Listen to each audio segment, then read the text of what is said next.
ยไอเทมใหม่ล่าสุดตอนนี้นะคะที่กำลังมาแรงนะคะ ซึ่งมันจะเป็นตัวนี้ลิปสติกนะคะมีโซลิปสติกออร์แกนิกลิปแมทนะคะจะเป็นเนื้อแมทที่สารสกัดมาจากมะเขือเทศสีดำแล้วก็สีแดงก็จะมา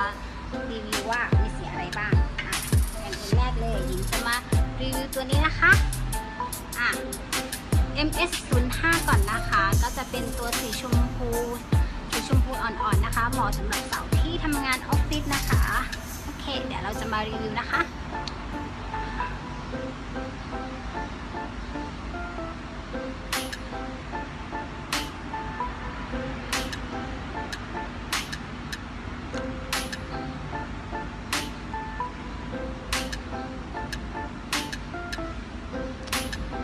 เป็นไงกันบ้างคะสี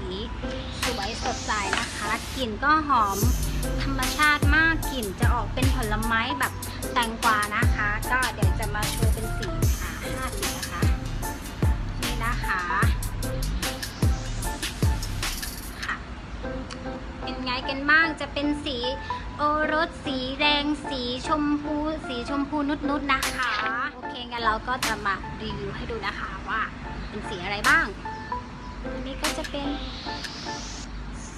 สีส้มนะคะสีส้มจะออกไม่เข้มมากโอเคตัวนี้ก็จะเป็นสีส้มเหมือนกับสีชมพูนะคะสีชมพูออกนุดๆนะคะตัวที่ตัวนุดๆเลยส่วนตัวนี้ก็จะเป็นตัวที่หญิงทาที่ปากนะคะก็จะเป็นสีชมพูสว่างนะคะโอเคสำหรับสาวที่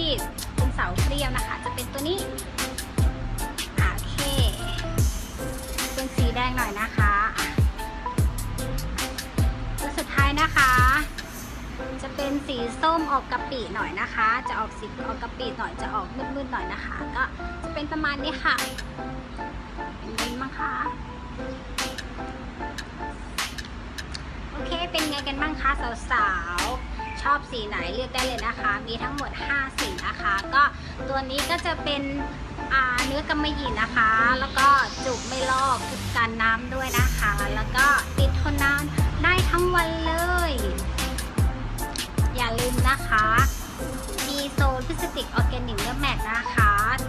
ที่สารสกัดไปด้วยน้ำมันออร์แกนิกแล้วก็สารสกัดจากน้ำมะเขือนะคะมะเขือแดงแล้วก็มะเขือดำที่ผสมไปด้วยจะบำรุงให้ผิวเราไม่แตกนะคะไม่แตกแห้งแล้วก็จะทำให้ผิวชุ่มชื่นแล้วก็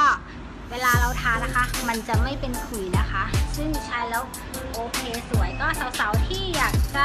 ตามหาลิปสติกก็ตัวนี้นะคะที่หญิงแนะนำนะคะมีโซนะคะก็รอบหน้าว่าคอยติดตามนะคะว่าหญิงจะมา